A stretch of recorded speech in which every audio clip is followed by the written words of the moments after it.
Bonsoir à toutes et à tous. Nouvelle semaine, nouveau rendez-vous avec le programme du soir sur New World Info. On commence tout de suite avec le décryptage de l'actualité. On va évoquer ce soir le Mali où le Premier ministre Boubèye Maïga est dans la tourmente. En tout cas, les jours de Soumeïlou Boubèye Maïga à la tête du gouvernement sont désormais comptés après l'opposition et les chefs religieux. C'est au tour du Rassemblement pour le Mali, RPM, le parti au pouvoir, de demander la démission du Premier ministre. C'est peu dire que le chef du gouvernement ne fait plus l'unanimité. Il ne se passe presque aucun jour sans que sa démission ne soit demandée. De mémoire d'homme, jamais un chef de gouvernement n'a été autant décrié que Soumeïlou Boubèye Maïga. Son départ est non seulement demandé par les partis politiques de l'opposition et les chefs religieux, mais aussi sa propre majorité. On évoque tout de suite le sujet avec notre éditorialiste Mamadou Diouf. Bonsoir Mamadou Diouf. Bonsoir Samuel. C'est vrai qu'on le dit, ce n'est presque jamais arrivé au Mali qu'un Premier ministre soit autant dans la tourmente. Qu'est-ce qui se passe avec Soumeïlou Boubèye Maïga? Qu'est-ce qui se passe? Il est arrivé au départ, il a fait quand même un travail intéressant en tant que Premier ministre, raison pour laquelle il a été reconduit, parce qu'il ne faut pas qu'on l'oublie, c'est lui qui, le premier, est allé au nord. Il a réussi ce que l'ancien Premier ministre Mara n'avait pas réussi, puisque lui, il est allé, ça a plutôt soulevé encore des affrontements avec les groupes armés qui se trouvent au nord. Lui, il avait réussi, et c'est la raison pour laquelle les élections même avaient pu se passer dans un certain nombre de localités où il avait réussi à discuter avec les gens. Mais ce qui le rattrape, c'est deux choses. La première chose, c'est la question de la sécurité.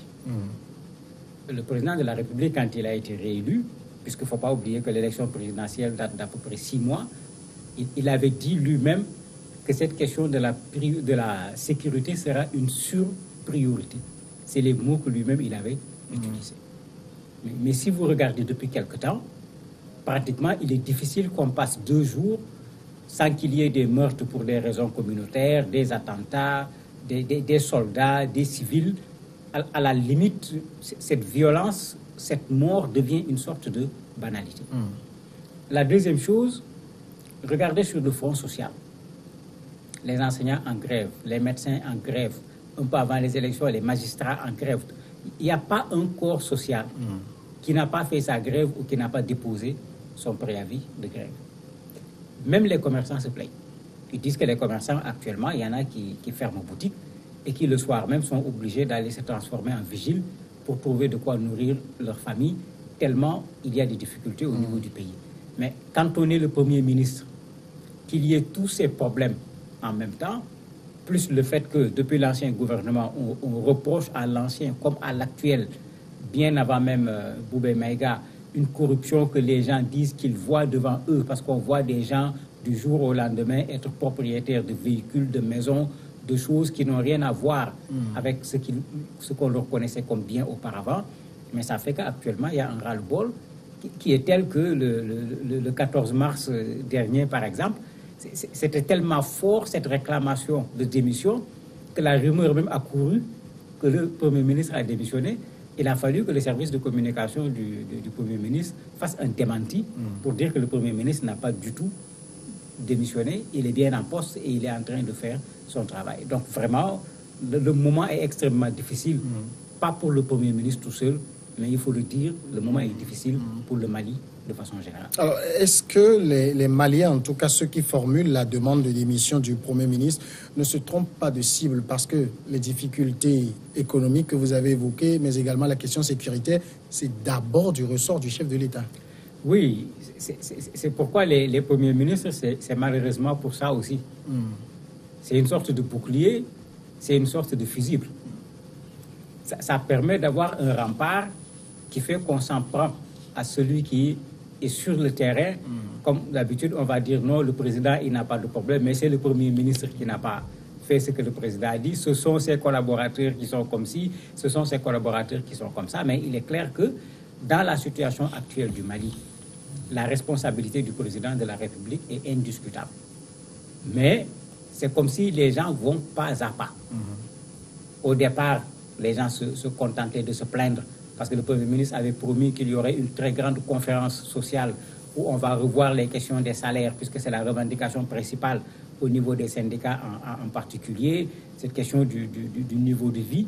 Mais la conférence n'a pas eu lieu. Des résultats, il n'y en a pas eu, malgré les promesses également du ministère de l'Économie et des Finances, parce que le ministre également avait fait des promesses. On n'a rien vu de tout cela. Mais bon, quand on regarde les choses, tous ces gens ont été placés ici par qui? C'est le président de la République. Donc, en dernier ressort, le président a sa part de responsabilité dans cette affaire. Et c'est pourquoi, dans certaines marches, dans certaines revendications, les gens ne demandent pas simplement au Premier ministre de démissionner. Certains disent qu'il faut que le président de la République démette le Premier ministre. Il y en a même qui commencent à remettre en cause le président de la République en tant que tel, bien qu'il soit élu depuis 6 mois tout simplement, en ramenant même parfois le problème de toute la discussion qu'il y avait eu sur son élection, les fraudes, etc. Donc, c'est un Mali à la limite, à la croisée des chemins, alors que pendant qu'il y a tout ce débat, j'allais dire de façon civile, il y a de l'autre côté un problème où c'est des armes qui parlent, c'est des personnes qu'on tue. Alors, il y a un député du parti au pouvoir, Mamadou Diarra-Souba, qui dit « Nous l'avons dit il y a 3 mois, ce gouvernement ne peut pas nous amener loin. » Alors là, est-ce que la colère se cristallise sur Soumeïlou Boubèye Maïga ou bien c'est tout le gouvernement malien? Ce n'est pas lui seul. J'ai parlé tantôt du ministre de l'Économie et des Finances parce que quand il y a certaines revendications qui touchent à la question salariale et autres, il est concerné.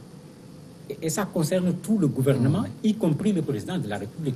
Parce que aussi bien le président de la République que les membres du gouvernement sont accusés en ce qui concerne la corruption. Le président, par exemple, est accusé de gabegie, de voyages interminables qui coûtent énormément d'argent, alors que le minimum n'est pas fait au niveau du pays. Donc ce n'est pas le Premier ministre seulement qui est critiqué actuellement au niveau du Mali. Le président de la République également reçoit sa part, mais la demande de démission est concentrée sur le Premier ministre lui-même.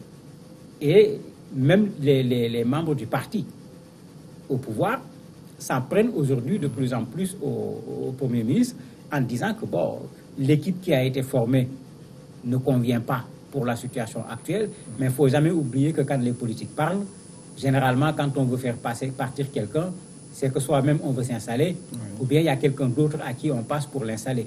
Donc ça aussi, il ne faut pas qu'on l'occulte quand les membres du parti se prononcent. Peut-être il y a des gens qui ont été déçus parce qu'ils s'étaient déjà vus dans un poste de ministre dans ce gouvernement et ils n'ont finalement pas été nommés. Donc ils sont en train de continuer un travail de sape pour pouvoir obtenir le poste qu'ils croyaient pouvoir obtenir, parce que généralement, quand les gens se battent pour la campagne, pour élire et tout, ils veulent après qu'il y ait un retour de l'ascenseur. Alors, est-ce que le chef de l'État, IBK, va accéder à cette demande? Je me dis que s'il réfléchit, il doit le faire. Parce que tout ce qu'on a cité ici, comme grève, comme préavis de grève, la manifestation qui a été organisée par le Cheikh Diko, et tout le monde a vu le nombre de personnes qui a été mobilisé. Et il y avait deux slogans forts là-bas, la corruption et le départ du Premier ministre. Il y avait même une sorte de menace, parce qu'on lui disait de le faire partir avant qu'on ne passe à une autre étape.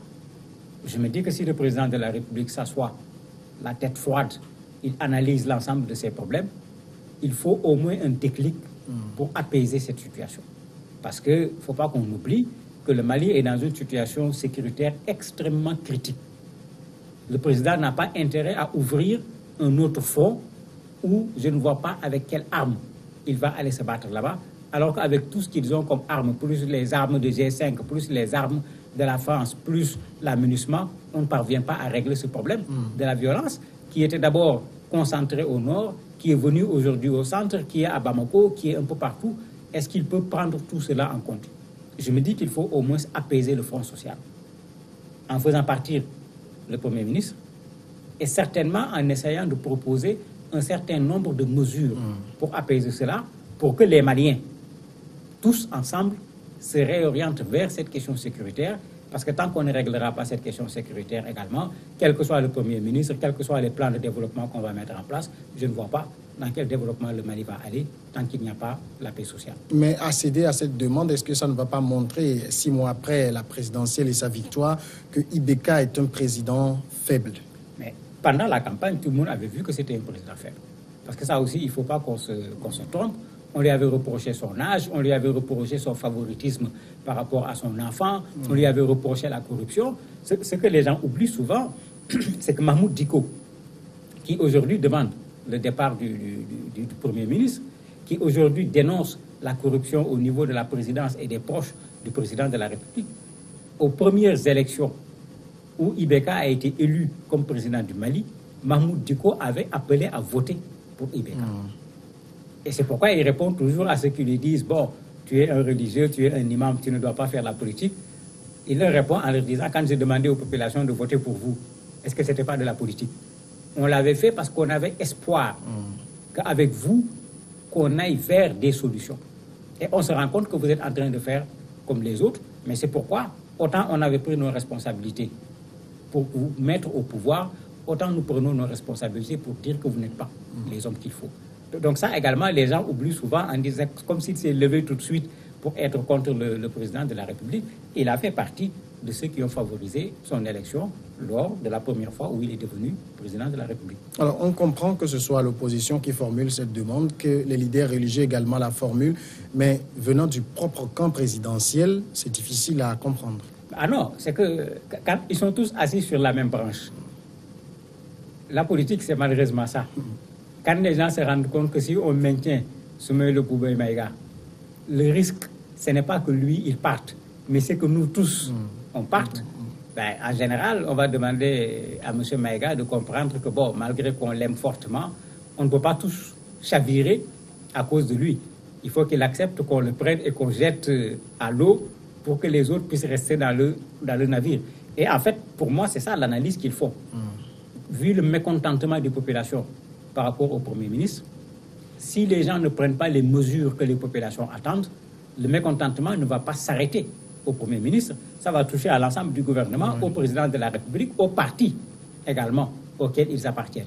Et en ce moment, ils vont se retrouver tous face à cette population et certainement, c'est ce qu'ils veulent éviter en voulant donner le Premier ministre comme un bouc émissaire en espérant que si lui, on le fait partir, éventuellement, le parti sera sauvé et il pourrait peut-être continuer à gouverner et comme ils n'ont que 6 mois, il pourrait éventuellement terminer ce mandat de façon plus sereine. Mais quand Ibeka a reconduit Soumaïla Boubaye Maïga après sa victoire à la présidentielle, on s'est un peu dit que c'était son homme de confiance. Est-ce qu'aujourd'hui, dans son alentour, il y a des gens de poigne qui peuvent faire le travail? Non seulement c'est son homme de confiance, mais les gens pensent que c'est à lui qu'on pense également pour la continuité. C'est-à-dire le prochain candidat aux élections présidentielles, c'est lui qui a mené la campagne électorale. Comme j'ai dit, c'est lui qui a réussi à en partie pacifier le Nord pour qu'on puisse y organiser des élections, puisque tous les premiers ministres qui l'ont précédé, certains n'ont pas osé y aller. D'autres, quand ils sont allés, c'est le feu qui était là-bas. Ils étaient protégés finalement même par l'amunissement parce que l'armée malienne n'était pas capable de les protéger. Il était bien en vue également quand on l'a mené pour qu'il prenne le poste de Premier ministre. C'est pourquoi j'ai dit, il a quand même très bien commencé. Ce n'est pas parce qu'il y a des difficultés aujourd'hui qu'il faut nier ce qu'il a fait. Et ce n'est pas pour rien que le président de la République l'avait appelé. Et certainement, le président de la République doit être en face d'un dilemme. Parce que dans la situation actuelle du Mali, qui peut être le Premier ministre qu'il faut? Ce n'est pas une chose aisée, ce n'est pas une chose facile, alors que lui, il avait fait ses preuves, même si actuellement, ils sont rattrapés par une situation sociale, une situation économique qui est, à la limite, je dirais, tous les signaux sont au rouge. Ce n'est pas sur le plan économique et sur le plan financier seulement, au niveau sécuritaire, au niveau de la santé, au niveau de l'éducation, tous les signaux sont au rouge. Ici, je me demande même, est-ce que le fait de changer de Premier ministre va véritablement changer la situation, parce que les Maliens, et ils l'expriment clairement, ils vivent actuellement véritablement dans la difficulté. Boubaye Maïga va-t-il éviter l'affront d'un limogeage en démissionnant lui-même? C'est la meilleure solution pour lui, c'est la meilleure solution pour le parti. Qu'il prenne ses responsabilités pour dire qu'il a entendu ce que les populations demandent. Comme on le dit généralement dans ce genre de situation, je ne veux pas gêner l'action du président de la République, je remets ma démission. D'autant plus que, comme je l'ai dit au départ, les gens l'ont même fait démissionner par anticipation. Le bruit a couru dans les réseaux sociaux, de sorte que son service de communication soit obligé de rectifier. Ça veut dire que les gens attendent cette démission. Il ne faut pas qu'ils attendent trop, parce qu'en ce moment, effectivement, on va le démissionner. Mamadou Diouf, merci d'avoir répondu à nos questions. C'est moi qui vous remercie. Marquons maintenant la pause et après, on passe à l'invité de ce soir.